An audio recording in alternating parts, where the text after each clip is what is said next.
Hello friends, welcome to Honey GS classes. ఈరోజు నుంచి మనం ఈవినింగ్ పూట రెగ్యులర్గా మోడర్న్ ఇండియా హిస్టరీ అనేది డిస్కస్ చేస్తాం. మోడర్న్ ఇండియా హిస్టరీ పొద్దున పూట తెలంగాణ హిస్టరీలో ఉన్న ఉద్యమాలు, సాయంత్రం పూట మోడర్న్ ఇండియా హిస్టరీ, దీంతోపాటు ప్యారలల్గా కరెంట్ అఫైర్స్ అనేది ఉంటుంది.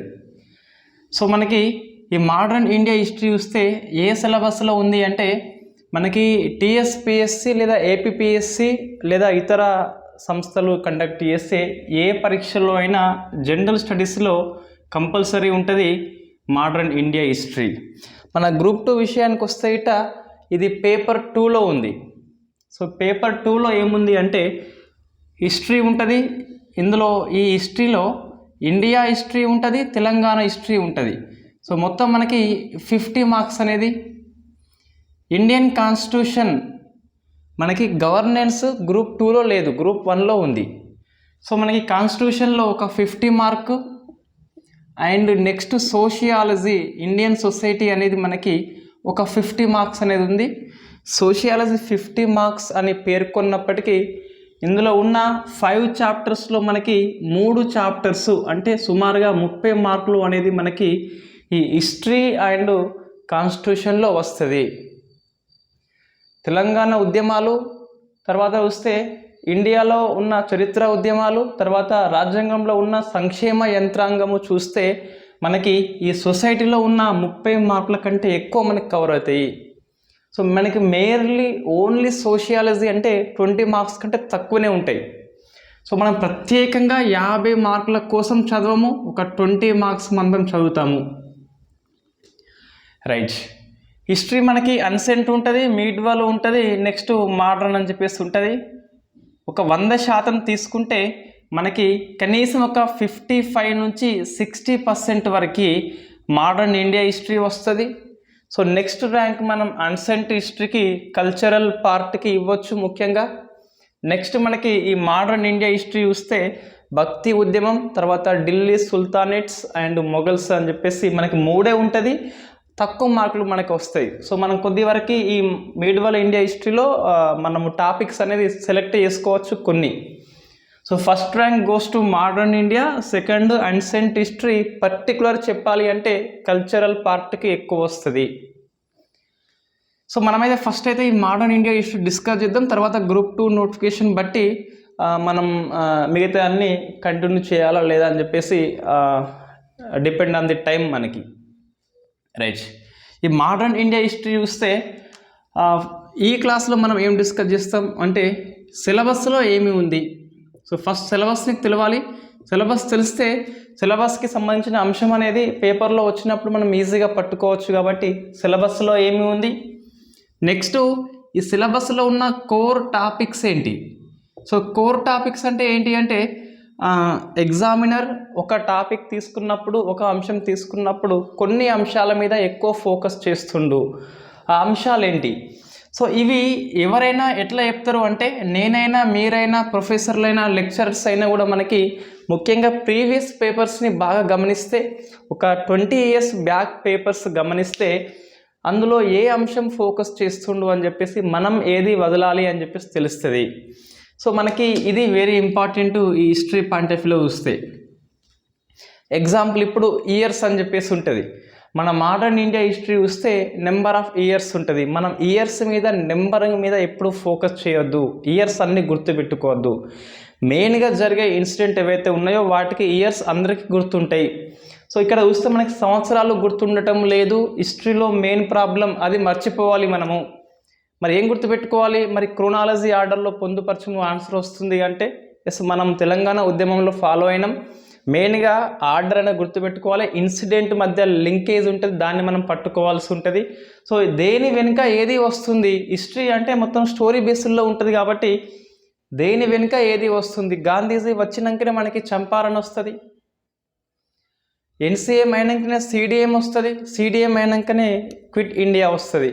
అట్లా మనకి మొత్తం మీద ఆర్డర్లో గుర్తుపెట్టుకోవాలి. ఇయర్స్ బేస్ కాదు, సంఘటనల పరంపర గుర్తుపెట్టుకోవాల్సి ఉంటుంది క్రోనాలజీ ఆర్డర్ క్వశ్చన్ చేయాలి అంటే.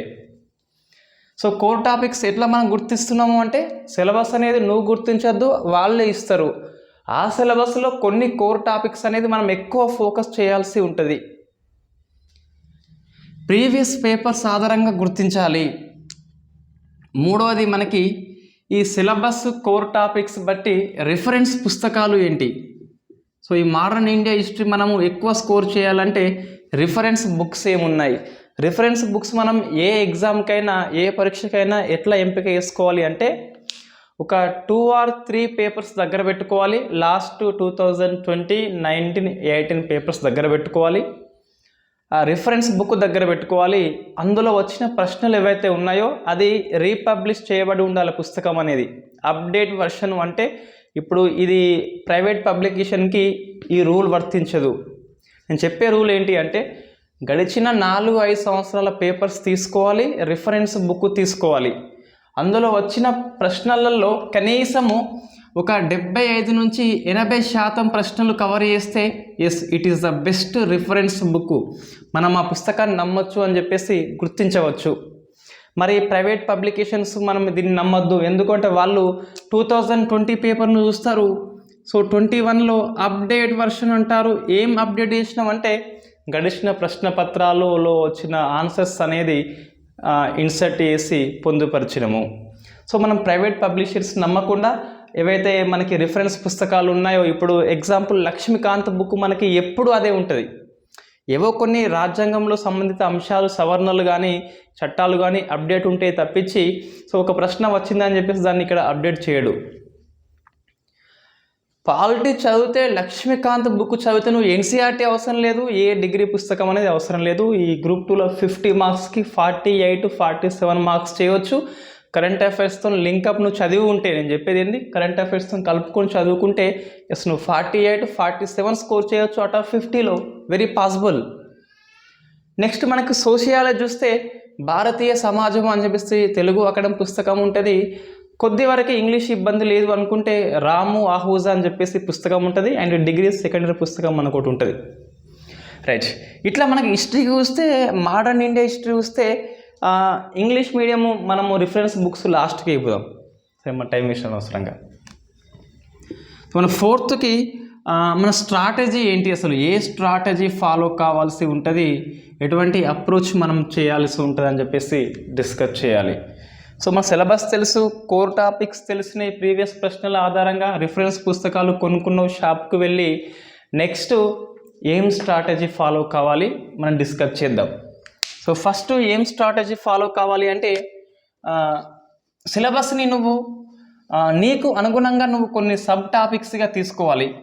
ఎస్, వాళ్ళు నీకు కొన్ని టాపిక్స్ ఇస్తారు కదా, అవి మిస్ చేయొద్దు, మనం స్కిప్ చేయొద్దు, మనము మన వేలో రాసుకోవాలి. సో అందులో ఫస్ట్ చూస్తే మనకి అడ్వెంట్ ఆఫ్ యూరోపియన్స్ అంటే ఐరోపా వారి రాక అని చెప్పేసి ఉంటుంది. సో ఐరోపా వారి రాక, వాళ్ళు వచ్చినారు అండ్ కొంతమంది పోక అని చెప్పేసి కొంతమంది పోయినారు, బ్రిటిష్ వాడు ఒక్కడే మిగిలినాడు.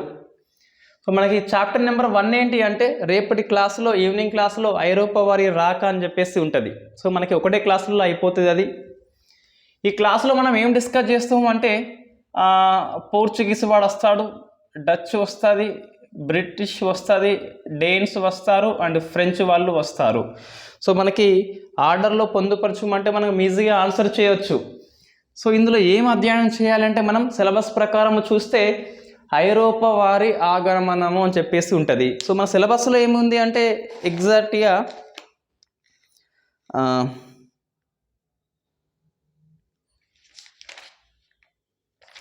సరే భారతదేశంలో బ్రిటిష్ వలస రాజ్య స్థాపన అని చెప్పేసి ఉన్నది. సో మనం దానికంటే ముందు ఇది అధ్యయనం చేయాల్సి ఉంటుంది. ఇందులో ఈ ఐరోపా వాళ్ళు వచ్చింది కదా, వీళ్ళ యొక్క మొట్టమొదటి స్థావరాలు ఎక్కడ, ఇది మనకి కోర్ టాపిక్ అండి. సిలబస్ ఏంటి అంటే ఐరోపా వారి రాక ఉన్నది కదా, అందులో మనకి ప్రశ్న ఏమొస్తుందంటే వీళ్ళ 5గురి యొక్క మొట్టమొదటి స్థావరాలు ఏంటి వస్తుంది. నెక్స్ట్ వీళ్ళ ప్రధాన స్థావరం ఎక్కడ అని చెప్పేసి వస్తుంది. కొన్నిసార్లు వీళ్ళు ప్రధాన స్థావరాన్ని మార్చి ఉంటారు, ఆ మార్పు చెందిస్తే ఆ మార్పు ఎప్పుడు అని చెప్పేసి మనకు ప్రశ్న వస్తుంది. కొన్ని మొదటి కాదు, ప్రధాన కాదు, మార్పు కాదు, కొన్ని కాంట్రవర్సీ ఏరియాస్ ఉన్నాయి మనకి. సో వివాదాస్పదమైన స్థావరాలు అని చెప్పేసి ఇట్లా మనం డివైడ్ చేసుకోవాల్సి ఉంటుంది. నేను రేపు డిస్కస్ చేస్తాం ఏంటి మొదటి స్థావరము, మెయిన్ ఏంటి అని చెప్పేసి డిస్కస్ చేద్దాం రేపైతే. ఇక్కడ ఏంటి మనకి మెయిన్గా ఈ ఏరియా ఎక్కువ ఫోకస్ చేస్తున్నాడు. ఇంకొంచెం మనం డెప్త్గా వెళ్ళినట్లయితే గిట్ట సో వీళ్ళు ఇండియాకి వచ్చినాక ఎటువంటి కొత్త వ్యవస్థని తీసుకొచ్చిండ్రు, కొత్త వస్తువులు తీసుకొచ్చిండ్రు. So new systems, so new arrivals అంటే ఏమేమి వచ్చినాయి? పోర్చుగీస్ వచ్చిండు, పొగాకు తీసుకొచ్చిండు, టమాటా తీసుకొచ్చిండు, మిరప తీసుకొచ్చిండు, ఎండుమిర్చి తీసుకొచ్చిండు. అంతకుముందు ఎండుమిర్చి లేదు ఇండియాలో. సో మనకి ఇలా కొత్త ఏమన్నా వస్తే అవి ఏంటి అంతిమంగా వీళ్ళు ఇండియా మీద ఎటువంటి ఎఫెక్ట్ చూపెట్టినారు, సో వచ్చినారు పెయిన్లు కానీ వాళ్ళ ప్రభావం కొద్దిగా ఉంటుంది. వాళ్ళ ప్రభావం ఏంటి అని చెప్పేసి సిలబస్ ఇది కదా. మనకి ప్రశ్న వస్తే వీళ్ళని ఆర్డర్లో పొందుపరచము వస్తుంది. నెక్స్ట్ మొదటి స్థావరాలు అండ్ ప్రధాన స్థావరం ఎక్కడ అని చెప్పేసి మనకి మ్యాప్ ప్యాంటింగ్ మీద ఐడియా ఉండాలి కంపల్సరీ. ఎట్లా అంటే ఈ బ్రిటిష్ వాడి యొక్క తూర్పు తీరంలో ఉన్న ప్రధాన స్థావరం ఏంటి అంటాడు, పశ్చిమ తీరంలో ఉన్న స్థావరం ఏంటి అని చెప్పేసి మనకు క్వశ్చన్ వస్తుంది. కాబట్టి ఒక మ్యాప్ ప్యాంటింగ్ మీద ఐడియా ఉంటే తూర్పు వైపున ఏ ప్రాంతం ఉన్నది కొన్నిటిని మనం ఈజీగా ఆన్సర్స్ అనేది ఎలిమినేట్ చేయవచ్చు. సో మన చాప్టర్ నెంబర్ 1 ఏంటి అంటే అందరూ వచ్చిండ్రు ఇంకా పోలేదు. సో సెకండ్ చాప్టర్లో ఈ ఐరోపా వాళ్ళు వచ్చిండ్రు కదా, ఈ బ్రిటిష్ వాడు ఉన్నాడు కదా, ఈ బ్రిటిష్ వాడు వర్సెస్ అదర్ యూరోపియన్స్ అంటే బ్రిటిష్ వాళ్ళు ఇతర 4 ఐరోపా వాళ్ళతో ఫైట్ చేసి అంతిమంగా మనకి బ్రిటిష్ వాడు ఒక్కడే ఇండియా గడ్డ మీద నిలబడతాడు. సో ఇందులో మనకి ఫేమస్ ఏంటిదంటే మనం అన్నీ అంటే డచ్ ఎట్లా పోయింది డిస్కస్ చేస్తాం, డేన్స్ డిస్కస్ చేస్తాం, అండ్ ఫ్రెంచ్ డిస్కస్ చేస్తాం, అండ్ లాస్ట్కి వెళ్ళింది ఎవరు, పోర్చుగీస్ లాస్ట్కి వెళ్తారు. ఫస్ట్ వస్తారు లాస్ట్కి వెళ్తారు వీళ్ళు. అయితే ఇందులో ఫేమస్ ఏంటి అంటే ఈ French versus Anglo. So French versus Anglo యుద్ధాలు ఉంటాయి. ఇవి మనకి ఫేమస్ ప్రశ్న అనేది ఇక్కడ ఎక్కువ వస్తుంది. వీటిని మనం ఏమంటామంటే 3 కర్ణాటక కాదు. సో మనకి రేపు డిస్కస్ చేద్దాం కర్ణాటక ఎక్కడ ఉంది, ఆ లొకేషన్ ఏంటి అని చెప్పేసి. సో 3 కర్ణాటక యుద్ధాలలో ప్రశ్న మనకి వస్తుంది. సో చాప్టర్ నెంబర్ 2 ఏంటి అంటే బ్రిటిష్ వలస రాజ్యము కాకుండా బ్రిటిష్ వాడు ఐరోపా వాళ్ళని ఎట్లా జయించిండు అని చెప్పేసి మనం డిస్కస్ చేస్తే అందులో ఫేమస్ ఏంటి అంటే కర్ణాటిక్ వార్స్ మనకి 3 ఉంటాయి.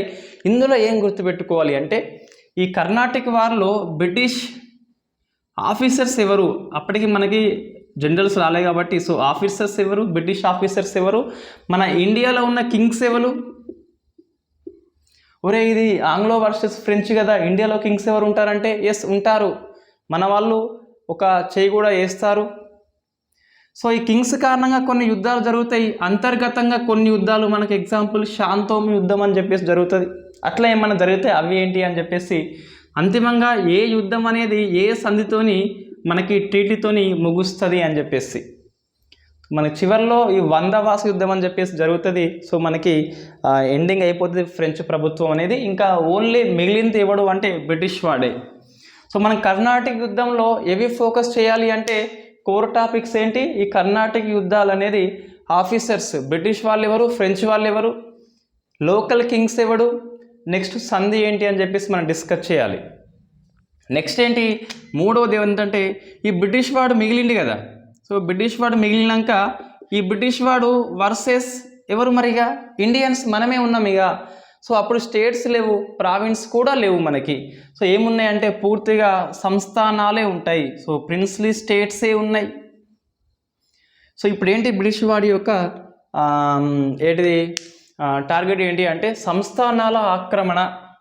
అందుకే దీన్ని ఏమంటున్నాం మోడ్రన్ ఇండియా అంటున్నాం. ఎందుకు కొత్తది ఆధునికం ఏంటి అంటే అంతకుముందు వచ్చిన వాడు ఎవడు రాజ్యాన్ని ఆక్రమణ చేయలేదు, వచ్చిండు దోచుకున్నాడు వెళ్ళిండు. భారత భూభాగం మీదికి వచ్చి రాజ్య స్థాపన చేయాలి అని చెప్పేసి థాట్ ఎవరికి రాలేదు. కాబట్టి it is called modern India అంటున్నాం. మోడ్రన్ కొత్త ఆలోచన, ఐరోపా వాంది కొత్త ఆలోచన, రైట్. ఇక్కడ మనకి ఈ సంస్థానాల ఆక్రమణ అనేది 2 మెథడ్స్ ఫాలో అవుతారు. ఒకటి mind and muscles. So mind and muscles అని చెప్పేసి డిస్కస్ చేస్తాం.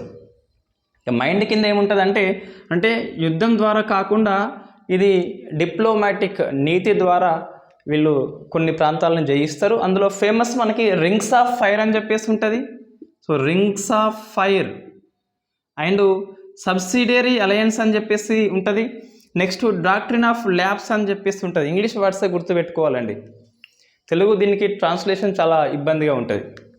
రైట్, ఈ సైన్య సహకారము అండ్ రాజ్య సంక్రమణం అని చెప్పేసి ఇవి రెండు మనకి ఫేమస్ ఇక్కడ కోర్ టాపిక్స్ అనేవి. ఈ రెండు పద్ధతులని ఏ గవర్నర్ జనరల్ ఇంట్రడ్యూస్ చేస్తాడు, అందులో ఉన్న విధి విధానాలు ఏంటి, ఈ మెథడ్స్ ద్వారా ఏ రాజ్యాలు ఆక్రమణ అని చెప్పేసి కొన్నిసార్లు డాక్ట్రిన్ ఆఫ్ ల్యాబ్స్ అయితే మనకి ఆర్డర్లో ప్రశ్న వచ్చింది, ఏ రాజ్య ఆక్రమణ అని చెప్పేసి ఆరోహణ క్రమంలో మనకు ప్రశ్న అనేది రావడం జరిగింది. కాబట్టి మనం అధ్యయనం చేస్తాం ఇక్కడ. So subsidiary alliance, doctrine of labs మనకి ఇక్కడ కోర్ టాపిక్స్. ఏ గవర్నర్ జనరల్, ఏ రాజ్యాలు ఆక్రమణ అని చెప్పేసి మనం గుర్తుపెట్టుకోవాల్సి ఉంటుంది. నెక్స్ట్ మజిల్స్ అండి, అంటే ఇక్కడ మనకి వార్ అంటాం. సో వార్ అంటే యుద్ధం ద్వారా కొన్ని ప్రాంతాలు ఆక్రమణ చేస్తాడు. ఇక్కడ మనకి ఈ మధ్యన ప్రశ్నల వస్తలు, బట్ మనం అయితే డిస్కస్ చేయాలి, మొత్తం స్టోరీ బేస్డ్లో ఉంటుందండి. ఈ ప్లాసీ యుద్ధము 1757 నుంచి మనకి 1857 తిరుగుబాటు వరకు 100 ఏళ్ల చరిత్ర మనం డిస్కస్ చేస్తాము.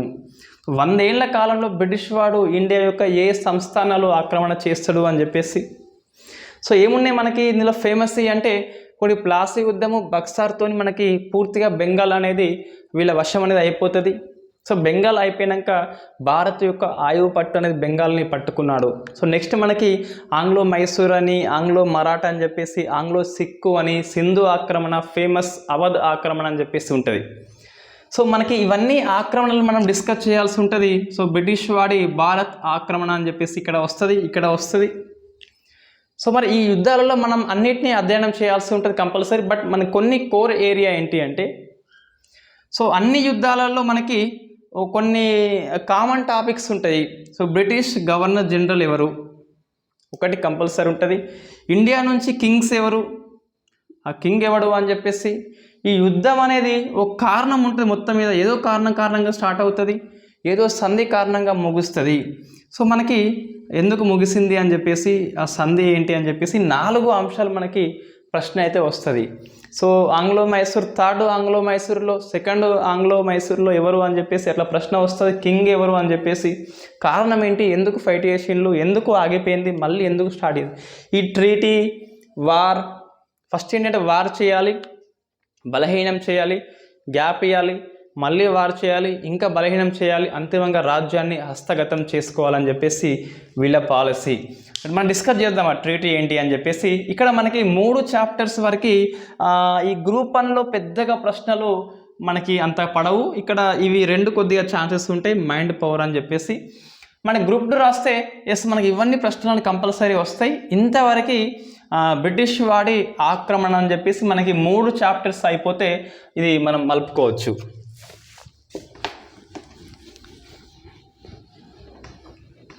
సో నెక్స్ట్ ఏంటి అంటే, ఈ 3 చాప్టర్స్ మనకి మేబీ ఎన్ని క్లాసెస్ అంటే, సో ఫస్ట్ది ఒక క్లాసు, సెకండ్ది ఒక క్లాస్, థర్డ్ది ఆంగ్లో మరాఠా, ఆంగ్లో మహారాష్ట్ర ఒకటి, సిక్కు, అంటే ఒక 5 to 6 క్లాసెస్లో మనకి ఇవి అయిపోతాయి.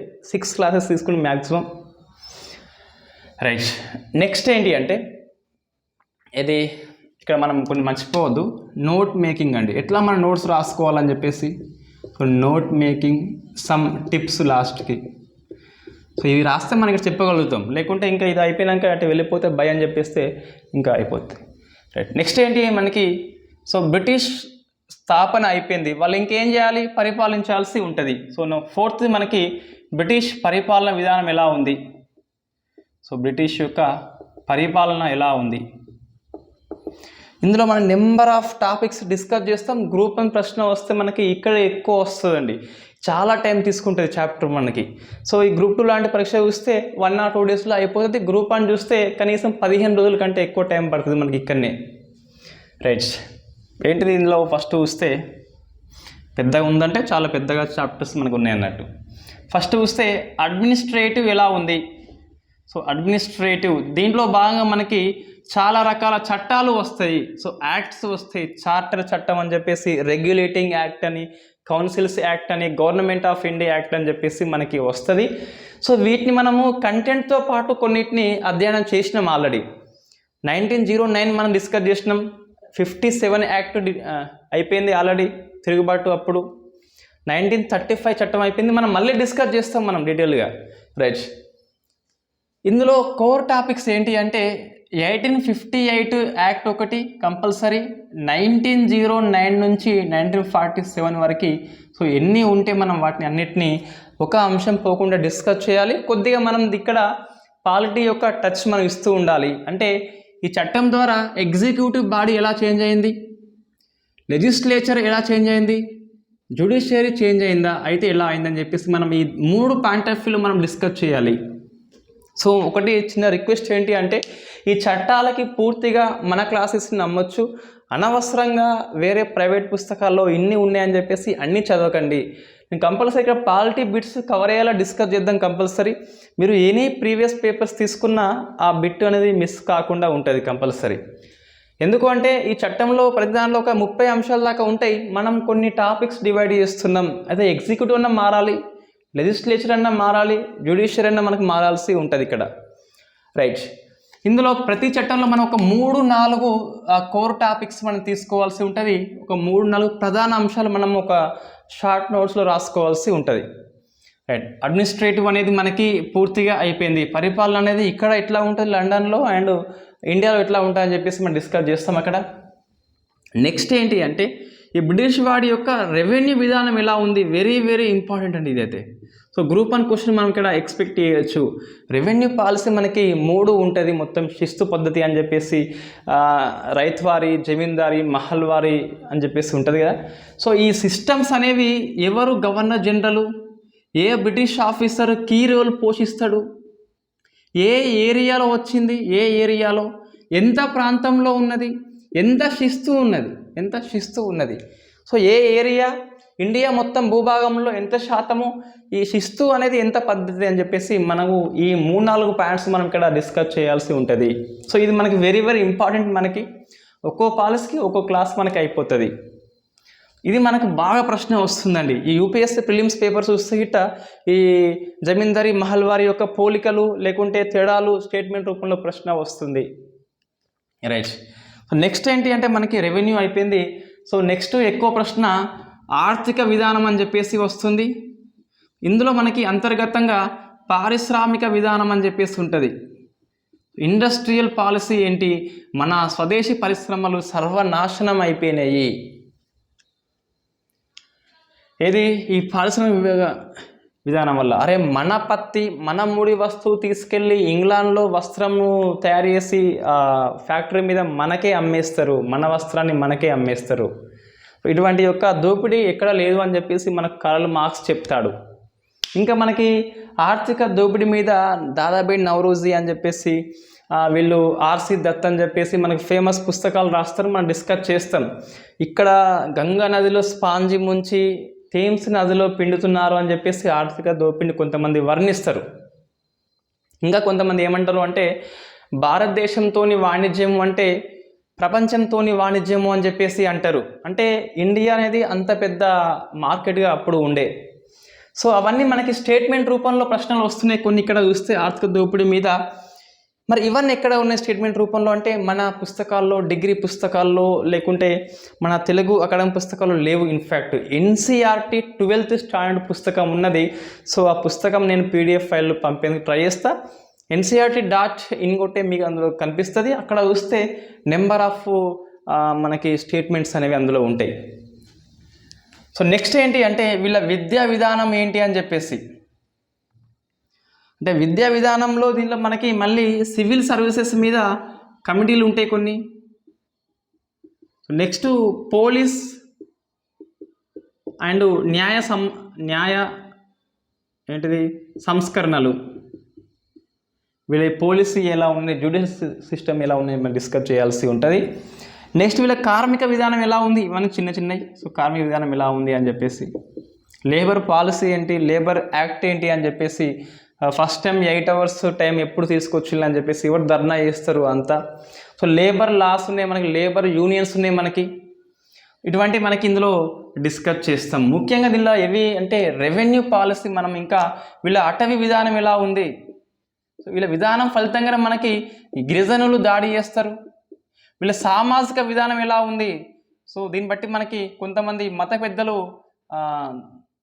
ఉద్యమాలు తీసుకొస్తారు, కార్మిక ఉద్యమాలు వస్తాయి, ఆర్థిక పరంగా మనకి నెంబర్ ఆఫ్ వస్తాయి, అందులో రెవెన్యూ పరంగా మనకి రైతాంగ ఉద్యమాలు వస్తాయి మనకి, ఇవన్నీ మనం డిస్కస్ చేయాల్సి ఉంటుంది.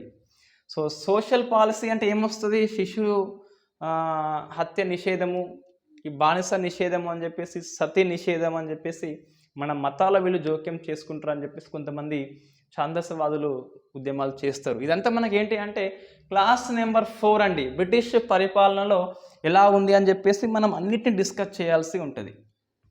రైట్, ఇది కొంచెం మనకు చాప్టర్ పెద్ద టైం తీసుకుంటుంది, అంటే 15 రోజులు పట్టదు కానీ 10 days కంపల్సరీ పడుతుంది. కొద్ది వరకు మనకు పాలిటీ కవర్ అవుతుంది అందులో.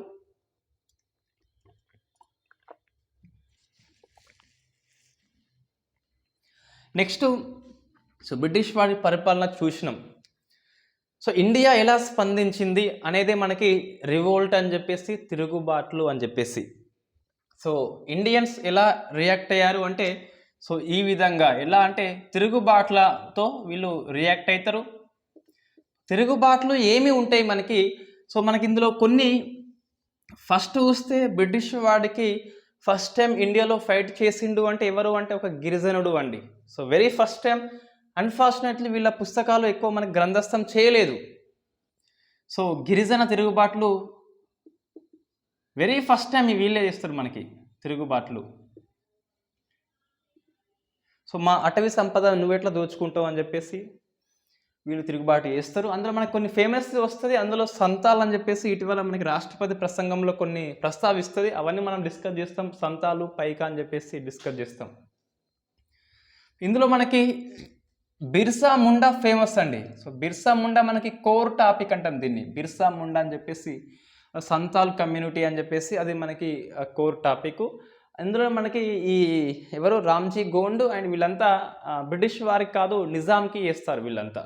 సో అల్లూరి కూడా అక్కడ బ్రిటిష్ వారికి వేస్తాడు, రంపచోడవరం అని చెప్పేసి. సరే, నెక్స్ట్ రైతాంగ ఉద్యమాలు. సో రెవెన్యూ సిస్టమ్ వల్ల రైతాంగం అనేది తీవ్రంగా మనకి నష్టపోయింది. సో రైతాంగం స్పందించింది. రైతాంగ ఉద్యమాలు అని చెప్పేసి మనకి ఫేమస్ ఉంటాయి. అందులో గాంధీజీ పాత్ర మనకు కొద్ది వరకు వస్తుంది, అండ్ సర్దార్ వల్లభాయ్ పటేల్ అని చెప్పేసి బార్దోలి సత్యాగ్రహం ఉంటుంది, అవన్నీ మనకు వస్తుంది ఇక్కడ రైతాంగం. నెక్స్ట్ కార్మికులు చేసినారు. కొన్ని సోషలిస్ట్ ఉద్యమాలు కొన్ని పుట్టుకొస్తాయి. ఇవి రెండు మనకు ముఖ్యంగా ఈ ఎన్సీఎం ఫెయిల్ అయినాక కొన్ని వస్తాయి, ఈ సిడిఎం ఫెయిల్ అయినాక కొన్ని మనకి వస్తాయి, డిస్కస్ చేస్తాం మనం వీటిని. ఇక్కడ కాకుండా ఎన్సీఎం ఉద్యమం అనంతరము వచ్చిన మార్పులు ఏంటి అని చెప్పేసి కొన్ని డిస్కస్ చేస్తాం. సిడిఎం అంటే సివిల్ డిసొబీడియన్సీ మూమెంట్ అయిపోయినాక కొన్ని డిస్కస్ చేస్తాం మనం. సో నెక్స్ట్ ఏంటి అంటే ఇంకా మన తిరుగుబాట్లు ఏముంటాయి, గిరిజన, రైతాంగ, కార్మిక, సోషలిజం అని చెప్పేసి ఈ ఇంకా స్టార్టింగ్లో మనకి 1857 తిరుగుబాటు ఉంటుంది. ఇవన్నీ మనకి తిరుగుబాటు రూపంలో డిస్కస్ చేస్తాం. కొన్ని మహిళా ఉద్యమాలు ఉంటాయి. ఇవి కాకుండా నెక్స్ట్ మనకి ఎన్నో చాప్టర్ 5వది కదా. సో 6వది ఏంటి అంటే social reforms. So social reforms అని చెప్పేసి ఇక్కడ తెలంగాణ చరిత్ర కొద్ది వరకు మనం కవర్ చేస్తాం. ఆర్య సమాజం అని చెప్పేసి, బ్రహ్మ సమాజం అని చెప్పేసి, హైదరాబాద్లో ఎలా ఉంది అని చెప్పేసి కొద్దిగా కవర్ చేస్తాం. ఇందు సోషల్ రిఫార్మ్స్ మనం 3 పాయింట్ ఆఫ్ వ్యూలో డిస్కస్ చేయాలి. సో క్యాస్ట్ బేస్డ్లో ఏం పుట్టుకొచ్చినాయి, క్యాస్ట్ బేస్డ్లో కుల ఉద్యమాలు అని చెప్పేసి ఎస్సీ కులము, కొన్ని బీసీ వాళ్ళవి కూడా కొన్ని ఉంటాయి. అందులో మనకి famous Jyothi Baphule and Ambedkar వస్తాడు అందులో. నెక్స్ట్ జెండర్ బేస్లో ఏమున్నాయి, సో మహిళల్ని బేస్ చేసుకొని బహరంజీ, మలబారీ అని చెప్పేసి, శారద చట్టం అని చెప్పేసి, సతీ నిషేధము, వితంతు, మళ్ళీ పెళ్ళి అని చెప్పేసి ఇవన్నీ మనకి ఇక్కడనే వస్తుంది. జెండర్ బేస్లో ఎవరు ఉన్నారని చెప్పేసి, నాయకులు ఎవరు ఉన్నారని చెప్పేసి మనం డివైడ్ చేసి అధ్యయనం చేస్తాం. నెక్స్ట్ 3వది మనకి రిలీజియస్ బేస్లో. ఇది మనకి కోర్ టాపిక్ అండి. ఇది కోర్ టాపిక్సే, ఇది కోర్ టాపికే. ఏముంటాయి ఇందులో అంటే హిందూ మతంలో కొన్ని ఉంటాయి, బ్రహ్మ సమాజ్, ఆర్య సమాజ్ లాంటి, దివ్యజ్ఞాన సమాజ్ అని చెప్పేసి, రామకృష్ణ మిషన్ అని చెప్పేసి ఉంటుంది. అట్లా మన ముస్లింలో మనకి అలీగర్ లాంటి దియోబంద్ అని చెప్పేసి ఉంటుంది. సో నెక్స్ట్ సిక్కులలో వస్తుంది నామ్దారి అని చెప్పేసి. నెక్స్ట్ పార్సీలలో కూడా మనకు ఉద్యమాలు అనేవి ఉంటాయి. సో హిందూ, ముస్లిం, సిక్కు, పార్సీ అని చెప్పేసి డిస్కస్ చేస్తాం. క్రిస్టియన్లో ఎందుకు చేయము అంటే ఇన్ఫ్యాక్ట్ అక్కడ మనకి లేదు కాబట్టి మనం చేయము. బ్రిటిష్ వాడు ఒప్పుకోడు, వాని మతం మనం వెళ్ళి సంస్కరణ చేస్తే ఇంకా మనకి ఏది తద్దినం పెట్టిస్తుంది కాబట్టి మనం చేయము ఇక్కడ. సో మన దహన సంస్కారాలు అయిపోతాయి కాబట్టి క్రిస్టియన్ని ముట్టుకోకుండా మిగతా వాళ్ళని మనం టచ్ చేస్తూ ఏమేమి మార్పులు వచ్చినాయని చెప్పేసి అంటే భ్రష్టు పట్టిన వ్యవస్థని వీళ్ళు మళ్ళీ సంస్కరణ చేస్తారు. సో ఇక్కడ మనకి ఇవి పూర్తిగా బ్రిటిష్ వారికి అగనిస్ట్ అని చెప్పేసి మనం చెప్పలేము. కొన్ని అగనిస్ట్గా ఉన్నప్పటికీ కొన్ని సమాజంలో ఉన్న దురాచారాల మీద ఫైట్ చేస్తారు. ఈ ఆంగ్ల విద్య ప్రవేశం అనేది ఏదైతే ఉందో విద్యా విధానంలో అది కొద్దిగా మనకి హెల్ప్ చేస్తుంది. మన వాళ్ళు వెస్ట్రన్ కల్చర్ని బాగా అధ్యయనం చేస్తారు, సమానత్వం అంటే తెలుస్తుంది వాళ్ళకి. సో అప్పుడు మన వాళ్ళు బోధిస్తారు. ఇదంతా మన చాప్టర్ నెంబర్ 6లో ఉంటుంది. ఇక్కడ అన్ని రకాల సమాజాలు అని చెప్పేసి ఉంటుంది. ఇక్కడ మనకి ప్రశ్న ఎలా వస్తుంది దీనిలో అంటే ముఖ్యంగా ఒక ఇన్స్టిట్యూషన్ ఉంటుంది. ఎగ్జాంపుల్ మనకి బ్రహ్మ సమాజ్ అని చెప్పేసి. ఆ ఇన్స్టిట్యూషన్ యొక్క ఫౌండర్ ఎవడు, ఏ ఇయర్లో స్థాపించబడింది, ఆ ఫౌండర్ యొక్క పత్రికలు ఏమైనా ఉన్నాయా, గ్రంథాలు ఏమైనా ఉన్నాయా అని చెప్పేసి మన ప్రశ్న వస్తుంది. ఈ ఉద్యమంతో అంటే ఆ సంస్థతో లింక్ అయిపోయి ఉన్న వ్యక్తులు ఎవరని చెప్పేసి ప్రశ్న వస్తుంది. ఇది మనకి చాప్టర్ నెంబర్ 6 అండి. ఒక బ్రాడ్ ఐడియా ఫస్ట్ తెచ్చుకోండి, తర్వాత మనం వీటిని అధ్యయనం చేద్దాం. ఇప్పుడు ఏంటి అంటే నెక్స్ట్ ఈ ఐఎన్సి ఏర్పాటు కంటే ముందు, జాతీయోద్యమం కంటే ముందు మనకి ఇంకో చాప్టర్ ఉంటుంది, 7వది ఐఎన్సి కంటే ముందున్న పార్టీలు. సో ముందు ఉన్న కొన్ని రకాల సంస్థలు కావచ్చు, రాజకీయ పార్టీ కావచ్చు. ప్రశ్న ఏమొస్తుందంటే ఆ సంస్థ నేమ్ ఏంటి, ఇయర్ కొద్ది వరకు వస్తుంది ఒక్కొక్కసారి, ఫౌండర్ ఎవరు అని చెప్పేసి, ఆ లొకేషన్ ఏంటి, out side India, inside India అని చెప్పేసి ప్రశ్న వస్తుంది. ఈస్ట్ ఇండియా అసోసియేషన్ అని చెప్పేసి అట్లా మనకు కొన్ని ఉంటే మనం డిస్కస్ చేస్తాం ఇక్కడ. నెక్స్ట్ మనకి 8th చూస్తే వెరీ ఇంపార్టెంట్, జాతీయోద్యమము. సో ఇది మనకి నేషనల్ మూమెంట్ అని చెప్పేసి వెరీ వెరీ ఇంపార్టెంట్ మనకి. దీన్ని మనకి సౌలభ్యం కోసం మనం కాకుండా పెద్దవాళ్ళు డివిజన్ చేసిండ్రు. ఏంటిదంటే మనకి సో మితవాద యుగం అంటాం, మోడరేట్ ఫేజ్ అంటాం, మితవాద యుగం అని చెప్పేసి. అతివాద యుగం ఎక్స్ట్రీమిస్ట్ వీళ్ళు. నెక్స్ట్ మనకి ఫేమస్ గాంధీ యుగం అని చెప్పేసి. ఫస్ట్ మనం గాంధీ బయోగ్రఫీ చూసినాకనే గాంధీ యుగంలోకి వెళ్తాము. నెక్స్ట్ విప్లవాత్మక ఉగ్రవాదం అని చెప్పేసి ఈ భగత్ సింగ్ కేటగిరీ వాళ్ళది ఉంటుంది. నెక్స్ట్ ఇండియన్ నేషనల్ ఆర్మీ అని చెప్పేసి ప్లస్ రాయల్ ఇండియన్ నేవీ అని చెప్పేసి వీళ్ళిద్దరిని ఒక కేటగిరీ మనం పెడతాము. సో ఇది మనకి జాతీయోద్యమం వల్ల భాగంగా ఉన్నది. ఏంటిది ఫస్ట్ చూస్తే మితవాదము అంటే అతివాదము అంటే మనం ఇక్కడ రెండు చూస్తే గిట్ట ఎక్కువగా వాళ్ళ మెథడ్ ఏంటి, ఫస్ట్గా అందులో ఉన్న ప్రముఖ నాయకులు ఎవరు, వాళ్ళ బయోగ్రఫీ ఏంటి. లాల్ బాల్ పాల్, అరవింద ఘోష్ అని చెప్పేసి మనకి. సో వీళ్ళ బయోగ్రఫీ అంటే ఏమొస్తుంది, వాళ్ళ పత్రికలు ఏంటి, వాళ్ళ గ్రంథాలయాలు ఏంటి, వాళ్ళ బిరుదు ఏంటి, ఫేమస్ స్లోగన్స్ ఏంటి అని చెప్పేసి వస్తుంది. గాంధీ యుగంలో చూస్తే మనకి ఈ గాంధీ తొలి ఉద్యమాలు అని చెప్పేసి కొన్ని 4 ఉంటాయి. తొలి ఉద్యమాలు అండ్ ఫేమస్ ఉద్యమాలు అని చెప్పేసి గాంధీజీ ఈ ప్రజా సమీకరణ చేసిన ఉద్యమాలు కొన్ని ఉంటాయి. So non cooperation movement, civil disobedience ఉద్యమం అని చెప్పి మనం క్లాస్ చేసి ఉన్నాం ఆల్రెడీ. ఎన్సీఎం సిడిఎం మధ్య డిఫరెన్సెస్ ఏంటి అని చెప్పేసి, పోలికలు భేదాలు ఏంటి అని. నెక్స్ట్ క్విట్ ఇండియా అని చెప్పేసి, సత్యాగ్రహం అని చెప్పేసి మన గాంధీజీ యొక్క ఏది దళిత ఉద్ధరణ అని చెప్పేసి, హరిజన ఉద్ధరణ అని చెప్పేసి, గాంధీజీ అంబేద్కర్ యొక్క ఘర్షణ ఏంటి అని చెప్పేసి మనం డిస్కస్ చేసి ఉన్నాం. మళ్ళీ ఒకసారి మనం దీన్ని రివైజ్ చేస్తాము గాంధీ యుగంలో అట్లా. సో ప్రశ్న మనకి ఏమొస్తుందంటే ఎక్కువ ఎన్సీఎం సిడిఎం క్విట్ ఇండియా ఉద్యమ కాలంలో జరిగిన ఇన్సిడెంట్, ప్రతి ఉద్యమం అనేది ఎందుకు పుట్టింది, ఫస్ట్ ఉద్యమం యొక్క తీర్మానము ఏ ఐఎన్సీ మీటింగ్లో చేస్తారు, ఐఎన్సీ మీటింగ్ యొక్క ఇయరు, ఐఎన్సీ మీటింగ్ యొక్క అధ్యక్షుడు ఎవరు అని చెప్పేసి వస్తుంది.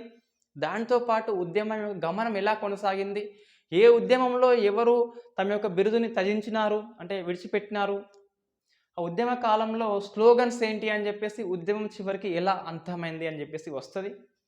నెక్స్ట్ విప్లవాత్మక ఉగ్రవాదం అంటే మనకి ముఖ్యంగా ఇది దేశంలో అండ్ విదేశాల్లో జరిగింది. మనకి ముఖ్యంగా ఇందులో చూస్తే ప్రశ్న ఎలా వస్తుంది అంటే పూర్తిగా వ్యక్తి బేసుల్లో వస్తుంది. ఓ సంస్థ ఇచ్చి సంస్థ యొక్క లింక్పై ఉన్న వ్యక్తి ఎవరు అని చెప్పేసి, వ్యక్తి పత్రిక, వ్యక్తి సంస్థ ఏంటి అని చెప్పేసి వస్తుంది. దాంతోపాటు కొన్ని కుట్ర కేసులు, కాన్స్పిరసీ ఉంటాయి కొన్ని. సో లాహోర్ కుట్ర, కాన్పూర్ కుట్ర అని చెప్పేసి, ఢిల్లీ కుట్ర అని. సో మనకి ఈ కుట్ర కేసులలో లింకప్ అయి ఉన్న వ్యక్తులు ఎవరని చెప్పేసి వస్తుంది.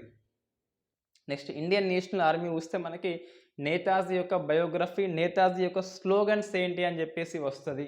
ఇది మనకి 8వ చాప్టర్ అని చెప్పేసి చెప్తున్నాం. నెక్స్ట్ 9th చాప్టర్ మనకి పూర్తిగా ప్రపోజల్స్. సో ప్రపోజల్స్ చాలామంది ప్రపోజ్ చేస్తారు, ఇది చెయ్యి అది చెయ్యి అని చెప్పేసి. సో అందులో మనకి ఫేమస్ ఆగస్టు ఆఫర్ వస్తుంది అండ్ క్రిప్స్ రాయబారం వస్తుంది. చూడండి ప్రశ్న ఇక్కడ నుంచి మనకి నెంబర్ ఆఫ్ టైం వచ్చింది. సో క్రిప్స్ రాయబారం వస్తుంది, సిఆర్ ఫార్ములా వస్తుంది, దేశై లికాయత్ ఫార్ములా వస్తుంది. సో మనకి ఇది ఎక్కువ తెలుగు పుస్తకాలలో ఉండదు, బట్ మనకి ఇది ఫేమస్ ఫార్ములా అండి. నెక్స్ట్ మనకి వేవెల్ ప్లాన్ అని చెప్పేసి సిమ్లా మీటింగ్ అనేది వస్తుంది, క్యాబినెట్ ప్లాన్ వస్తుంది, మౌంట్ బాటన్ ప్లాన్ అని చెప్పేసి అంతిమంగా మనకి ఇండిపెండెన్స్ అనేది వస్తుంది. ఇవి ప్రపోజల్స్ అని చెప్పేసి పిలుస్తాం, వేరే డిస్కస్ చేస్తాం స్పెషల్గా దీంట్లో కలిసిపోకుండా. నెక్స్ట్ మనకి 10th సో చివరికి ఏమైందంటే మతం ఆధారంగా, సో మతము దేశ విభజన ఎలా స్టార్ట్ అయింది, ద్విజాతి సిద్ధాంతము. ఇందులో మనకి పాకిస్తాన్ ఏర్పాటు ఉద్యమం అనేది, సో ముస్లిం లీగ్ యొక్క డెవలప్మెంట్స్ ఎలా జరిగింది. పాకిస్తాన్ ఏర్పాటు అనేది ఒక్కసారిగా పుట్టుక రాలేదు. ముస్లిం లీగ్ యొక్క డిమాండ్ యొక్క పరంపర డెవలప్మెంట్ మనం లాస్ట్ క్లాస్ చేసి ఉన్నాం ఇండియన్ హిస్టరీలో. ఎలా స్టార్ట్ అయింది హిందూ ముస్లిం డివిజన్ అని చెప్పేసి. మనకి ప్రాచీన యుగంలో లేదు, మధ్యయుగంలో లేదు, ఓన్లీ మోడర్న్ ఏజ్లో స్టార్ట్ అయింది. సో ప్రజాస్వామ్య ఎన్నికలే మత విభజనకు కారణం అని చెప్పేసి మనం డిస్కస్ చేసినాం ఆల్రెడీ. సో మళ్ళీ డిస్కస్ చేస్తాము. దీంట్లో ఫేమస్ మనకి మహమ్మద్ ఇక్బాల్ నుంచి స్టార్ట్ చేస్తాం, సో జిన్నా వరకు మనం ఎండ్ చేస్తాం. ఇక్కడ మనకి ఇండిపెండెన్స్ అనేది లాస్ట్కు డిస్కస్ చేస్తాం. ఇండిపెండెన్స్ అనేది ఎలా వచ్చిందని చెప్పేసి మనకి 11th చాప్టర్ అంతిమంగా. సో గాంధీజీ యొక్క పాత్ర ఏంటి, గాంధీజీ ఆ రోజు ఎందుకు స్వతంత్ర వేడుక పాల్గొనలేదు, ఆగస్టు 15 ఎందుకు, పాకిస్తాన్కు ఆగస్టు 15 వచ్చింది, బట్ మన సెకండ్ది మాత్రం ఆగస్టు 14 జరుపుకుంటారు వాళ్ళు ఒకరోజు ముందుగా. ఎందుకు ఒకరోజు ముందుగా అని చెప్పేసి. మనం అర్ధరాత్రి అనేది ఎందుకు పతాకాన్ని ఎగరవేస్తాం, మనం అర్ధరాత్రి ఆగస్టు 14 అని చెప్పేసి ఎందుకు పిలుస్తాం మనం అని చెప్పేసి అందరూ డిస్కస్ చేస్తాం ఇక్కడ ఇండిపెండెన్స్లో. సో ఇది మనకి ముఖ్యంగా చూస్తే మొత్తం 10 చాప్టర్స్ మనకు ఉన్నాయి. వీటితో పాటు కొన్ని ఏంటి అంటే, ఇప్పుడు ఎగ్జాంపుల్ చౌరీ చౌరాకి 100 years మనకి 2022 February 5th అయిపోయింది కాబట్టి ఇది మనకు వార్తల్లో ఉంది. దీనిలో లింక్ అయిపోయి ఉన్నాయి, మొత్తం మనం అధ్యయనం చేయాలి. మనం డిస్కస్ చేసినాం ఆల్రెడీ, ఎంతకంటే ఎక్కువ ఏం లేదు మనకి మళ్ళీ చెప్పాలి అంటే. పూర్తిగా స్టోరీ బేస్లో చెప్పుకున్నాం మనం ఆల్రెడీ. ఏంటిది అంటే ఈ ఫ్రీడమ్ ఫైటర్స్ కొంతమందికి ఈ సంవత్సరంతో 50 years రావచ్చు, 50 years రావు కానీ 100 years రావచ్చు, 75 years రావచ్చు, లేదా ఈ స్వతంత్ర ఉద్యమానికి 100 years రావచ్చు, 50 years రావచ్చు. అట్లా మనకి ఏమైనా వచ్చినప్పుడు వాళ్ళని కంపల్సరీ స్పెషల్గా ఫోకస్లో మనం అధ్యయనం చేయాల్సి ఉంటుంది. ఎవరిని, సో ఈ శత జయంతి అని చెప్పేసి, అర్ధ శతం అని చెప్పేసి వీళ్ళందరినీ ఫేమస్గా తీసుకొని డిస్కస్ చేయాలి. నెక్స్ట్ ఇటీవల ట్రెండ్ ఏంటి అంటే గిరిజన నాయకుల్ని ఫేమస్ చేస్తున్నారు. సో మనకి అంటే ఏంటిది కేవలం 2022కి నేను చెప్పేది. సో మనకి ఇటీవల ప్రధానమంత్రి ఎర్రకోట సాక్షిగా ప్రసంగం కానీ రాష్ట్రపతి ప్రసంగం కానీ చూస్తే గిరిజన నాయకుల్ని హైలైట్ చేస్తున్నారు. కాబట్టి వాళ్ళు ఎవరైనా పేర్లు చెప్తే వాళ్ళని మనం అంతిమంగా డిస్కస్ చేయాలి. మళ్ళీ ఫేమస్ ఇటీవల మహిళా ఉద్యమాలు అని చెప్పేసి మనకి ఫేమస్గా రాష్ట్రపతి అయిపోయాక, మహిళ అయిపోయాక మనకి ఇంకా చాలా పుట్టుకొస్తున్నాయి. రాణి చిన్నమ్మ అని చెప్పేసి, జుల్కారీ బాయ్ అని చెప్పేసి, అవన్నీ మనం డిస్కస్ చేస్తాం. ఇక్కడ మహిళా ఉద్యమాలు డిస్కస్ చేస్తాం. సో ఇది ఏంటి, 3 మనకి special focus 2022 and 23rd Group 2 only. So ఇది అయిపోయిన తర్వాత మనం మళ్ళీ అంత ఇది వదిలేస్తాం. సో స్ట్రాటజీ అంటే ఇదండి. ఇలా మనం సిలబస్ని ఫాలో అవుతూ కోర్ టాపిక్స్ గుర్తిస్తూ ప్రీవియస్ పేపర్స్ ఆధారంగా రిఫరెన్స్ పుస్తకాలు ఏంటి. సో రిఫరెన్స్ పుస్తకాలు ఏంటి అంటే మనం ప్రధానంగా 4 పుస్తకాలు తీసుకుంటున్నాం, బట్ మనం అంతిమంగా 2 పుస్తకాలు సూచిస్తున్నాం. ఈ 2 పుస్తకాలు ఇవే ఏందని ఎట్లా చెప్తున్నామంటే, ఈ 2 పుస్తకాలు మనకి అప్డేట్ వర్షన్ కాదు, సో రీప్రింట్ చేస్తున్నారు. మీరు గడిచిన యూపీఎస్సీ ప్రిలిమ్స్ పేపర్ తీసుకున్నా కూడా 70% మనకి కవర్ చేస్తున్నాయి. సో మనకి 4 పుస్తకాలు ఏంటి అంటే, ఫస్ట్ అయితే తెలుగు మీడియం చూస్తే గిట్ట ఎస్ డిగ్రీ సెకండ్ ఇయర్ 1526 నుంచి ఇందులో ఉంటుంది మనకి. మామూలుగా మొఘల్స్ పతనం నుంచి స్టార్ట్ అవుతుంది ఇక్కడ. ఇది ఫేమస్ పుస్తకం అండి. ఎస్ ఇది మనకి ఓల్డ్ పుస్తకం అయి ఉండొచ్చు, కానీ ఇది మనకి బాగా పనిచేస్తుంది తెలుగు వాళ్ళకి. ఇంకొకటి ఇది ఉన్నది, సో ఎర్రవట్ట పుస్తకము, ఇండియన్ హిస్టరీ ముఖ్య ఘట్టాలు అని చెప్పేసి ఉంటుంది. ఇది మనకి ఎస్ఐ లాంటి పరీక్షకి అయితే బాగా పనిచేస్తుంది. ఒక పుస్తకానికి స్టిక్ అయిపోవచ్చు మెయిన్స్కి కానీ పీసీ లాంటి పరీక్షకైతే. రైట్, ఇవి 2 పుస్తకాలు అయిన తర్వాత మనకి బిపిన్ చంద్ర తెలుగు పుస్తకం అండి. సో మనకి 2 ఉంటుంది బిపిన్ చంద్ర, కన్ఫ్యూజ్ కావద్దు. సో ఇది అండ్ ఇది, మరి ఇందులో ఏది బెస్ట్ అంటే ఇది వదిలేయాలి, ఇది బెస్ట్. ఇదే బెస్ట్, చిన్నగా ఉన్న పుస్తకము, సో ఈజీగా ఉంటుంది.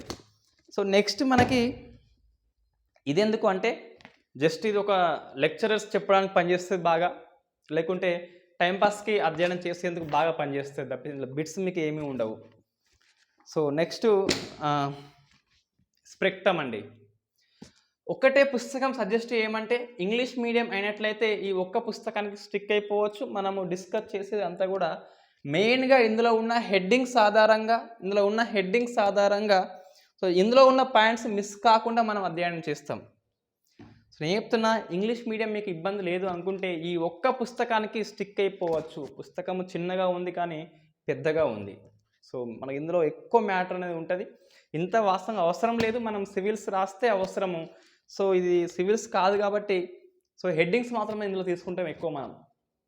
రైట్, అయినప్పటికీ ఎక్కడ అంటే ఈ జాతీయోద్యమం కానీ ఒకటి సోషల్ రిఫార్మ్స్, మన మెయిన్ టాపిక్స్ చెప్తున్నా.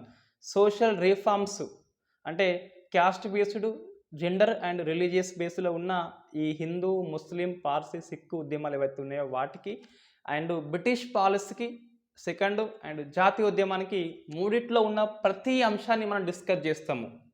ఇందులో ఉన్న ప్రతి అంశాన్ని స్టార్టింగ్లో ఉన్న ఐరోపా రాక కానీ బ్రిటిష్ సామ్రాజ్య స్థాపన, యుద్ధాలకి సో మనం ఏ బుక్ తీసుకున్నా పెద్ద ఇబ్బంది లేదు, ఎందుకంటే సబ్జెక్ట్ అక్కడ ఎందులో ఉన్న అదే ఉంటుంది. బ్రిటిష్ పాలసీ మార్పులు అన్నప్పుడు కొద్దిగా విశ్లేషణ ఎక్కువ ఉంటుంది కాబట్టి మనకి కొద్దిగా విస్తృతమైన అధ్యయనం అనేది అవసరం. కాబట్టి ఈ బుక్ మనం మూడింటికి ఇదే రిఫరెన్స్ తీసుకుంటున్నాం. మనం ఇంతకుముందు కొన్ని క్లాసులు చేసి ఉన్నాం కదా, ఇదే రిఫరెన్స్ అది. రైట్, మరి ఇప్పుడు నేను ఫస్ట్ ఇవాళ అధ్యయనం చేస్తున్నా ఐరోపా వారి రాక అని చెప్పేసి చేస్తున్నా. మరి 4 పుస్తకాలు, ఫ్రెంచ్ వాళ్ళని 4 ఇట్లా చూడాలన్నా, బ్రిటిష్ వాళ్ళని 4 ఇట్లా చూడాలన్నా, డేన్స్ వాళ్ళని అంటే సో నీకున్న టైం ఎంత, నువ్వు చూసే పుస్తకాలు ఎన్ని, అంత అవసరం లేదు మనకి. సో ఈ కొన్ని చాప్టర్స్కి మనము ఈ పుస్తకాన్ని స్టిక్ అయిపోవాలి. ఫస్ట్ 3 చాప్టర్స్ ఏవైతే ఉన్నాయో, ఐరోపా వారు రాక కానీ, బ్రిటిష్ వాడు ఐరోపా మీద విజయం కానీ, మన మీద విజయం కానీ, పూర్తిగా ఈ బుక్ సరిపోతుంది అండి. పూర్తిగా ఈ పుస్తకం సరిపోతుంది. నేను 4 అధ్యయనం చేసిన ఆల్రెడీ. 4 చూస్తే నాకు ఎందుకో ఇదే బెస్ట్ అనిపిస్తుంది. ఒక్క పుస్తకం చెప్పాలి అంటే ఇదే బెస్ట్ మనకి తెలుగు మీడియం వాళ్ళకైతే. నాకు తెలుగు కాబట్టి చెప్తున్నా, ఈ పుస్తకం మనం దాదాపు అన్ని ఆన్సర్స్ చేయవచ్చు. ఇక సెకండ్ వన్ దీనికి అనుబంధంగా చూడమంటే ఎస్ బిపిన్ చంద్ర ఈ పుస్తకము. ఇది మనకి స్టోరీ బేస్డ్లో కొద్ది వరకు బిట్స్ తక్కువ ఉంటాయి, కానీ సబ్జెక్ట్ అనేది ఇంప్రూవ్ అవుతుంది. కొద్ది ఇందులో బిట్స్ అనేవి ఎక్కువ ఉంటుంది. ఈ 2 బుక్స్ చదివితే గిట్ట నీ కనుక గ్రూప్ 2 ప్రశ్న రాస్తే 80% ప్రశ్నలు మీకు పక్కా వస్తుంది. సో 80% మనకి పక్కా వస్తుంది. ఈ 2 పుస్తకాలు ఏంటి, BA second year and Bipin Chandra పుస్తకం అనేది. మరి తెలుగు అకాడమీ పుస్తకం అవసరం లేదా అంటే ఇన్ఫ్యాక్ట్ మనకి ఇవి 2 సేమే అండి, దాదాపు 2 సేమే. ఇవి పెద్దగా ఇందులో మ్యాటర్ అనేది ఏమీ లేదు, ఇందులో ఏమీ లేదు. అంటే ఇది చదివితే ఇది చదివినట్టే, ఇది ఉంటే ఇది ఉన్నట్టే. సో 2 మనకి వద్దు, 2 క్లబ్ చేయకండి. ఏదైనా ఒకటి తీసుకొని ఇది కంపల్సరీ, మనకి కంపల్సరీ. రైట్, ఈ స్ప్రెక్టమ్ చదివితే లాభం ఏంటి అంటే యూపీఎస్సీ ప్రిలిమ్స్ రాసిన, మెయిన్స్ రాసిన, యూపీఎస్సీ ఫస్ట్ ప్రిలిమ్స్ వస్తే గిట్ట ఎక్కువ ప్రశ్నలు దీనిలోకి ఎలా ఉన్నదో అలా తీసి పడేసి ఇస్తున్నాడు. సో కొంతమంది ఈ ప్లాసీ నుంచి ఒక పుస్తకం ఉంటుంది మనకు ఫేమస్ది, ప్లాసీ నుంచి పార్టీషన్ వరకు అని చెప్పేసి ఉంటుంది. సో అది అండ్ బిపిన్ చంద్ర 2 కలిపేస్తే స్ప్రెక్టమ్ అండి. It is a private publication ఇది. లక్ష్మీకాంత్ ఎలాగో స్పెక్ట్రమ్ అలాగా మనకి మోడర్న్ ఇండియాకి. ఇంకా మనకి బిట్ అనేది పోదు అంటే ఎంత 80% అంటే పోనట్టు గుర్తుపెట్టుకోండి. నువ్వు ఇంకా 10 పుస్తకాలు చదివితే నీకు మహా అంటే 1 ఆర్ 2 వస్తది గానీ జాబ్ రాకపోవచ్చు. సో మన రిఫరెన్స్ పుస్తకాలు ఇప్పుడు క్లారిటీ వచ్చిందనుకుంటా. బిఏ సెకండ్ ఇయర్ పుస్తకము అండ్ బిపిన్ చంద్ర పుస్తకము ఆధునిక యుగము, ఫ్రీడమ్ స్ట్రగుల్ కాదు మోడర్న్ ఇండియా అని చెప్పేసి. ఇంకో పుస్తకం ఉంటుంది కృష్ణారెడ్డి అని చెప్పేసి. ఇన్ఫ్యాక్ట్ మన జీబీకే పబ్లికేషన్ లాంటి కృష్ణారెడ్డి కాదు, ఈ ఢిల్లీలో చెప్తాడు. సో పుస్తకం మన దగ్గర లేదు ప్రజెంట్ కానీ. సో ఆ పుస్తకం అనేది ఎవరికి పనిచేస్తుంది అంటే గ్రూప్ 1 రాస్తే పనిచేస్తుంది. గ్రూప్ 1 రాస్తేనే పనిచేస్తుంది, గ్రూప్ 2 వాళ్ళకి అవసరం లేదు అది. సో మనకి అది ఎక్స్ట్రా రిఫరెన్స్. ఇంకా నీ టైం బాగా ఉండింది అనుకుంటే రైట్. నెక్స్ట్ నోట్ మేకింగ్ ఏంటి అంటే, మళ్ళీ చెప్తున్నా, నువ్వు స్ప్రెక్టామ్ బుక్కే చదువుతా అనుకున్నప్పుడు నోట్ మేకింగ్ చేయొద్దు, సమ్మరీ చేసుకోవాలి. సమ్మరీ అంటే ఏంది? ఇప్పుడు ఎగ్జాంపుల్ మనకి ఏంటిది, ఐరోపా రాక ఉందనుకో. ఏంటి ఐరోపా రాక? So Portuguese, Dutch, British, Danes, French అని చెప్పేసి. సో ఎప్పుడు వచ్చిండ్రు, సంవత్సరం ఏంటి, తొలి స్థావరం ఏంటి, మెయిన్ స్థావరం ఏంటి, మార్పులు ఏంటి అని చెప్పేసి. నెక్స్ట్ బ్రిటిష్ వాడి ఐరోపా వారి విజయం అంటే, సో కర్ణాటక వారు 1, 2, 3 పెట్టుకొని ఫస్ట్ యుద్ధం ఎప్పుడు, సెకండ్ ఎప్పుడు, థర్డ్ ఎప్పుడు, ఇందులో బ్రిటిష్ ఆఫీసర్ ఎవడు, ఫ్రెంచ్ ఆఫీసర్ ఎవడు, ఇండియా ఎవరు చేయబెట్టిండ్రు, సో ఏ సంధి వారు ముగిసింది అని చెప్పేసి. అట్లా Anglo Mysore, Anglo Maratha, Anglo Sikh, ఇవన్నీ మనం టేబుల్స్ రూపంలో రాసుకోవచ్చు. ఇన్ఫ్యాక్ట్ మోడర్న్ ఇండియా మనం షార్ట్ నోట్స్ చాలా ఎక్కువ రాసుకోవచ్చు అండి. సమ్మరీ రాసుకోవాలి, ఇది మళ్ళీ రాయొద్దు. ఎందుకు రాయొద్దు అంటే, లక్ష్మీకాంత్ పుస్తకాన్ని నోట్స్ రాస్తున్నాడు అంటే ఇంకో లక్ష్మీకాంత్ పుస్తకం రాసినట్టే. అందులో ఉన్న ప్రతి పాయింట్ ఇంపార్టెంటే. మళ్ళీ నోట్ నువ్వు దానిలో ఏమి స్కిప్ చేస్తావు చెప్పి అర్థమవుతుందా? లక్ష్మీకాంత్ పుస్తకాన్ని రాస్తే మరో లక్ష్మీకాంత్ వస్తుంది. నేను మల్లేష్ ఉన్నాను. ఇప్పుడు స్ప్రెక్టామ్ని రాస్తే మల్లేష్ నోట్స్ రాదు, స్ప్రెక్టామ్ నోట్సే వస్తుంది. ఎందుకంటే ఇందులో ఏం స్కిప్ చేయలేము మనం, అన్ని పాయింట్స్ ఉంటాయి అందులో. బట్ నువ్వు ఇది చదివితే మాత్రం కంపల్సరీ నోట్ మేకింగ్ చేయాలి, ఇది నోట్ మేకింగ్ చేయాలి. ఇవి రివిజన్కి పనికిరావు, ఇవి రెండు కూడా. మనం కంపల్సరీ నోట్స్ రాసుకుంటూనే ఏది మనం ప్రిపేర్ కావాల్సి ఉంటుంది. ఓన్లీ గ్రూప్ 2 అనుకున్నప్పుడు మనకు చాలా టైం ఉండదు. Yes, note making possible. ఇక్కడ నేను చెప్పిన టాపిక్స్ ఉన్నాయిగా, ఈ టాపిక్స్ ఆధారంగా నేను సబ్ టాపిక్స్ చెప్పి ఉన్నా ఆల్రెడీ. సబ్ టాపిక్స్ ఆధారంగా హెడ్డింగ్ పెట్టుకొని నోట్స్ రాసుకోవాల్సి ఉంటుంది. రైట్. నోట్స్ ఎప్పుడైనా ఎట్లా రాసుకోవాలి అంటే, ఇది పాఠం పేరు ఉన్నది కదా, సో మొఘల్ పతనం అని చెప్పేసి పాఠం మీద రాసి ఇంకొక పాయింట్ రాసుకుంటూ పోవద్దు. చిన్నప్పుడు చేస్తాం మనం. ఇప్పుడు ఏం చేయాలి అంటే, ఈ పతనం ఉన్నదా, ఈ పతనాన్ని నువ్వు ఇందులో చదవాలి అండ్ ఇందులో చదవాలి. 2 బుక్స్ అని చెప్పాము, 2 బుక్స్ చాలు కాబట్టి రెండింటిని కంపేర్ చేసుకుంటూ ఫస్ట్ ఒక రఫ్గా ఒక బ్లూ ప్రింట్ తయారు చేసుకోవాలి. ఎస్, పతనం ఎలా ఉంది అని చెప్పేసి, పతనము ఏంటిది, కారణాలు ఏంటి అని చెప్పేసి, ఇన్సిడెంట్ అని చెప్పేసి, వివిధ చివరి ఏది బలహీన మొఘల్స్ అని చెప్పేసి, అట్లా కొద్దిగా షార్ట్ రాసుకొని ఒక పేపర్లో దాన్ని నువ్వు ఎక్స్పాండ్ చేసుకోవాలి. దాన్ని నోట్ మేకింగ్ అంటాం మనం.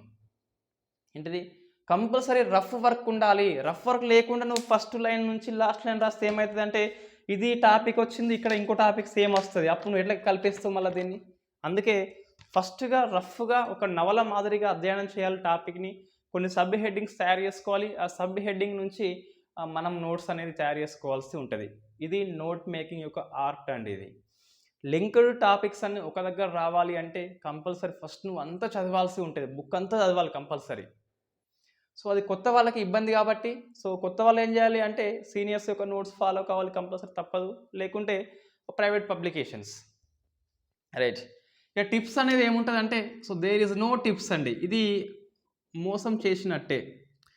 ఇవన్నీ కలిపేస్తే టిప్సే. అది ఇయర్స్ విషయంలో ఫస్ట్ మనం ఫీల్ కావద్దు, ఇయర్స్ గుర్తుండడం లేదని చెప్పేసి సంఘటన గుర్తుపెట్టుకోవాలి. అదొక టిప్. హిస్టరీలో నెంబర్స్ మీద ఫోకస్ చేయొద్దు, కాన్సెప్ట్ మీద ఫోకస్ చేయాలి. అదొక టిప్. అది సిలబస్కి లోబడి కోర్ టాపిక్స్ గుర్తిస్తూ ప్రీవియస్ పేపర్స్ ఆధారంగా రిఫరెన్స్ పుస్తకాలు లిమిటెడ్గా 1 or 2 2 or 2 1 or 2 ఎందుకు కాదంటే, ఎప్పుడైనా హిస్టరీలో ఒక పుస్తకం తీసుకుంటే ఇయర్స్ మనకి తప్పు వస్తున్నాయి, చాలా తప్పు వస్తాయి ఇయర్స్ అనేది. సో నువ్వు అన్సెంట్ హిస్టరీలో మా మీడివల్ హిస్టరీలో ఇయర్స్ అనేది ఏవో 5, 6 ఇయర్స్ మాత్రమే ఉంటాయండి మనకు వచ్చేటియి. ముఖ్యంగా ఈ మొఘల్స్‌లో ఇట్లా అంబేద్కర్, అక్బర్ కాలంలో కొన్ని సంస్కరణ ఉంటది. అక్కడ ఇయర్స్ వస్తది గానీ, పూర్తిగా ఇయర్స్ మనం స్కిప్ చేయవచ్చు ప్రాచీన మధ్య యుగాల్లో.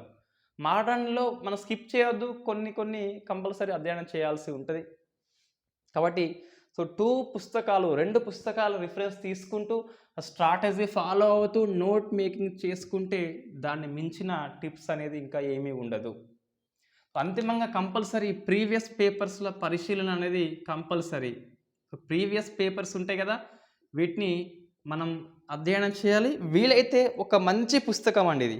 మీరు ఇది గుర్తించలేదు అనుకుంటా మొత్తం మీద గానీ, ఇది నమస్తే తెలంగాణ వాళ్ళు నిపుణ అని చెప్పేసి ఇండియన్ హిస్టరీ మీద కొన్ని ప్రశ్నలు అంటే కొన్ని ఇక్కడ ఏమంటున్నా అంటే అన్ని ప్రీవియస్ ప్రశ్నలని సివిల్‌సి, ఏబీపీఎస్‌సి, టీఎస్‌పీఎస్‌సి, ముఖ్యంగా యూపీఎస్‌సి ప్రశ్నలు మనకి ఇందులో ఉన్నాయి. తెలుగులో ఉన్నాయి మనకి. అందులో మనకి చాప్టర్ వారీగా ఉన్నది ఇక్కడ చూస్తే. మనకి ప్రాచీన యుగం నుంచి ఉన్నది. రాతి యుగం కాంచెయి మన నేటి రాకెట్ యుగం వరకి ఇండియన్ హిస్టరీ అనేది the best previous papers book అండి. నేను అనవసరంగా బుక్ రిఫరెన్స్ చేయను ఎప్పుడైనా. మనకి పనికొస్తది ఇది. ఎందుకు పనికొస్తది? ఓన్లీ ప్రీవియస్ పేపర్సే ఉన్నది ఒకటి. యూపీఎస్‌సి ఎక్కువ ఉన్నాయి. మన డెప్త్ తెలిస్తే మన క్వెషనింగ్ అనేది తెలుస్తది. రాసింది ఎవరు అంటే నమస్తే తెలంగాణ హర్షవర్ధన్ అని చెప్పేసి ఇతని యొక్క గురించి చెప్పాలంటే మనకు తెలియదు కానీ మంచి వ్యక్తి, చాలా కష్టపడిండు. ఎందుకు అంటే ఇన్ఫ్యాక్ట్ చాప్టర్ వారీగా ప్రశ్నల రూపకల్పన అనేది వెరీ వెరీ బిగ్ టాస్క్ అండి అది. చూస్తే మనకి మొత్తం మీద ఇక్కడ ఉందిగా. ఇతను 2011లో చరిత్ర, తెలుగు, సాహిత్యము ఆప్షనల్స్గా తీసుకొని సివిల్స్ ఇంటర్వ్యూకి పోయినాడు. అరే ఇంటర్వ్యూకి పోయిందంటే ఈజ్ సక్సెస్ నా దృష్టిలో. అసలు సక్సెస్ అయినట్టే. జాబ్ రాలేదు, బట్ అన్ఫార్చునేట్లీ నాలెడ్జ్ ఉన్న వ్యక్తి. 8లో, 9లో, 10లో వరుసగా 3 సార్లు సివిల్స్ మెయిన్స్ రాసిండు. బట్ మెయిన్స్ సక్సెస్ కాలేదు. 3 టైమ్స్ మెయిన్స్ రాసిండు, ఒకసారి ఇంటర్వ్యూ అటెంప్ట్ చేసిండు. కాబట్టి ఇతనికి నాలెడ్జ్ ఉన్నది హిస్టరీ మీద. ఇతను రాయగలడు, రాసిండు. ఏం రాసిండు? యూపీఎస్సి ప్రశ్నలు 2020 నుంచి 1985 వరకు ఉన్నాయి. అంటే 15 ఏళ్ళ ప్రశ్నలు ఉన్నాయి. 30 ఏళ్ళ ప్రశ్నలు ఉన్నాయి మనకి ఇందులో చూస్తే ఇట. ఇది ₹100 ఎంతో ఉన్నది, తీసుకోండి. ఇది బాగా పనికి వస్తుంది. ప్రీవియస్ పేపర్స్ మాత్రమే ఉన్నాయి, ఇంకేది లేదు. సబ్జెక్ట్ వైజు అందున మనకి చాప్టర్ వైజ్ ఉన్నది ఏకైక పుస్తకం అని చెప్పొచ్చు. ఇంకా ఉంటే ఉండొచ్చు, హైదరాబాద్ వాళ్ళకి తెలుస్తుంది. నాకు మన బెల్లంపల్లిలో ఏం తెలుస్తుంది తెలియదు కానీ. Right, thank you very much. ఇది మన history strategy. Previous papers book compulsory తీసుకోండి, పనికి వస్తుంది కంపల్సరీ. రైట్, ఇది మనము రేపటి నుంచి ఫాలో అవుదాం. ఇవాళ కరెంట్ అఫైర్స్ చూస్తే 4-5 అంశాలు మన సైన్స్ అండ్ టెక్నాలజీ ఉన్నాయి. అందుకే కరెంట్ అఫైర్స్ క్లాస్ చేయట్లేదు. ఇంకా నేను రేపు 2 రోజుల కరెంట్ అఫైర్స్, తెలంగాణ హిస్టరీ పొద్దున, ఇండియన్ హిస్టరీ మధ్యాహ్నం అని చెప్పేసి, మధ్యాహ్నం కాదు ఈవినింగ్ పూట. Thank you very much.